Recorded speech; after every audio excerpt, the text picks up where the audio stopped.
Assalomu alaykum. O'sha ishqibozlari. Bugun Farg'ona viloyati Bog'dod tumanida ish qildik. Bu yerda g'ishimizni bir akamiz ichida ahakka o'xshagan g'ish zakasi qilib qo'yibdi. Mana bu g'ish kimdir o'choq qildirmoqchi bo'lsa, bunday g'ish o'choq qilgani bo'lmaydi. Yorilib ketadi chunki ahagi bor, nam tekkanda. Shuni bir sizlarga ogohlik sifatida berdik. O'choq qildirmoqchi bo'lgan insonlar iltimos shularga qarab g'ish olishlarini tavsiya bergan bo'lardik. Chunki biz bunday g'ishtni urmaymiz. Chunki g'ishtni biz o'choqni urib bo'lganimizdan so'ng yorilib ketadi bu g'ishtlar.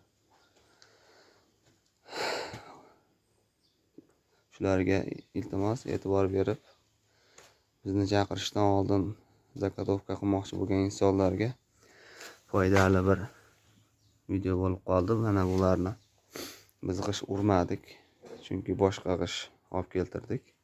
Mana bunday hech qayerida ohak toshi yo'q g'ish bo'lish kerak bizga. Bo'lmasa bizning ishlarimiz va uy egasiga sifatli bo'lib chiqmaydi. Urganimizdan so'ng yorilib ketib qoladi.